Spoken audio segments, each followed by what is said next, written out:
Well, let's cross then to Edinburgh. I'm going to talk to our correspondent, Catherine Nicholson, who joins us from there. So, Catherine, just explain to us then exactly why the elections there are just so crucial. Well, you laid it out there, Stuart. This is actually quite a big democratic exercise today in many parts of the United Kingdom. Here in Scotland, all 129 seats in the Scottish Parliament are up for grabs.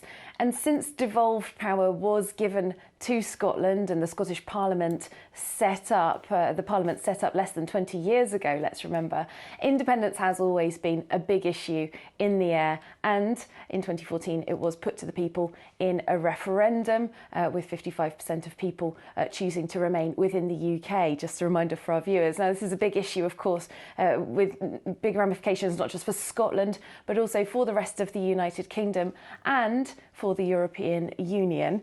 Today's vote is the first time since the general election across the United Kingdom in December 2019 that people are getting to have their say in this way, and not just, of course, on that one issue. Let's look at everything that's happened since December 2019 that's affected the public mood and how they feel about their elected politicians, the pandemic, the health crisis, all of the related economic issues that have, of course, hit very hard here in Scotland, as they have in France and across the world.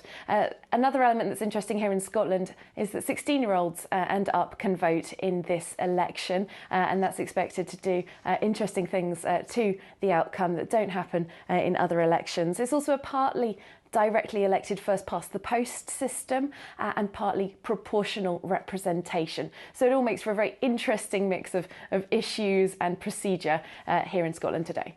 Catherine, we mentioned coronavirus. I mean, it's pretty much under control there, isn't it? But it's been and it remains a huge issue.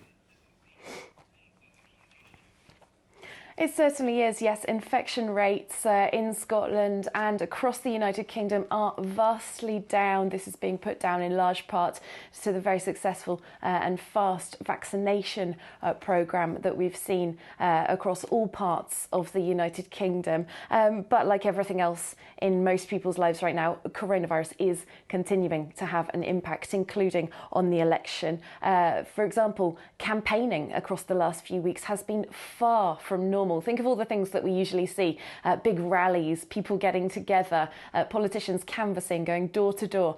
Those sorts of things just haven't been able to happen. You speak to some people here in Edinburgh and they'll say to you, well, you almost forget that an election is happening at all, perhaps until the last couple of days.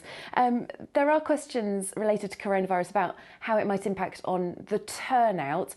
People have been used to some very strict lockdown restrictions here in Scotland over the recent months, and people aren't used to going back out like they used to. Although we ought to say that more than half of Scotland's total population has received at least one dose of a coronavirus vaccine, but there is that question about turnout there. Also on turnout, perhaps the weather could affect the turnout. I woke up this morning to very, very thick snow falling in Edinburgh, and as we know, that kind of thing does discourage people from going outside. So really both the pandemic and the weather could impact on the results and delay to those results. We're not expected to see a really clear picture on what's happening in the Scottish Parliament until partway through the weekend. So we do have a little bit of waiting to go on that.